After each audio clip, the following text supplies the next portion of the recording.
అయ్యా కానీ చదవాలా? చదవండి. ఓం కాశీ విశ్వనాథ కాశీ అన్నపూర్ణమ కాశీ విశ్వనాథ కాల భైరదేవతాభ్యో నమః.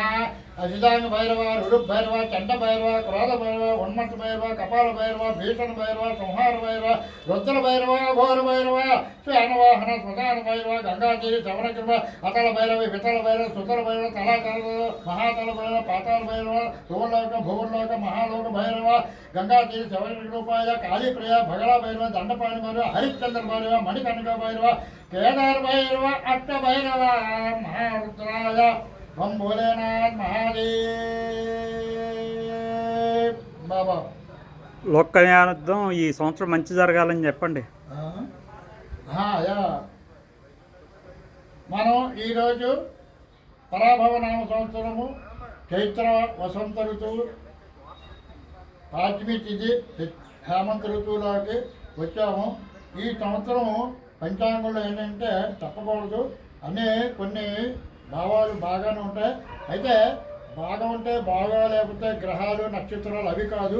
మనం ఇప్పుడు దైవభక్తి రీత్యా దైవరీత్యా మనం ఎంత సాధన చేస్తే మన హిందూ ధర్మాన్ని కాపాడుతూ మన హిందూ సాంప్రదాయ పద్ధతులు పాటిస్తూ దానికి వ్యతిరేకం ఉన్నవారిని మనం అరికట్టి మన హిందూ ధర్మాన్ని పూజించి సేవిస్తే, అంతేగాని ఎవరో వస్తారు ఏదో చేస్తారని మనం ఆశపడకూడదు.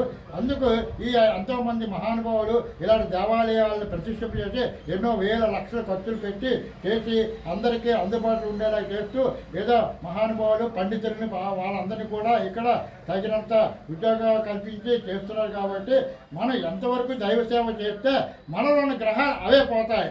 అంతేగాని గ్రహం పట్టుకుంటే అదేలాగా ఇదేలాగా అనుకుంటే మనకు పనికిరాదు అనమాట.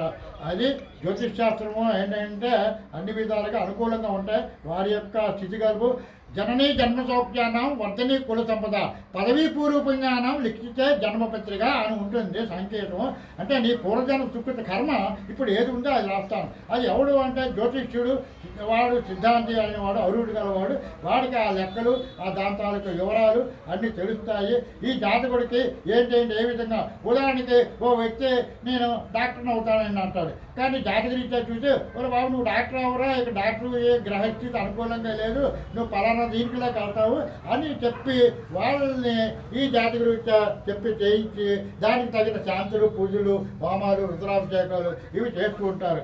అందుకు గ్రహాలు ఏంటంటే గ్రహించుకోండి అన్నారన్నమాట. అంతేగాని గ్రహాలు పలానా విధంగా మనం అందరం భయపడిపోయి మనసులో ఎక్కిపోయి జ్వరం పెట్టుకోక్కర్లేదు.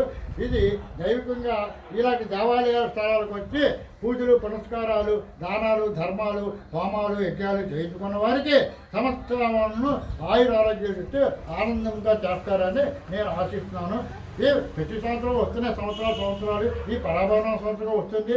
చాలామంది కొంతమందికి 100కి ఒక 60-70 మంది బాగుంటుంది, మిగతా వాళ్ళు బాగుండు. అలా బాగులేదని కాదు, వాళ్ళకి కూడా అనుకూలంగా ప్రత్యేకం చేస్తే వాళ్ళు బాగుంటారు. తదాస్తు. మహాదేవ్. ఓం నమ శివాయ. మహాదేవ్. ఓం నమ శివాయ. ఓం భోలేనాథ్. మహాదేవ్.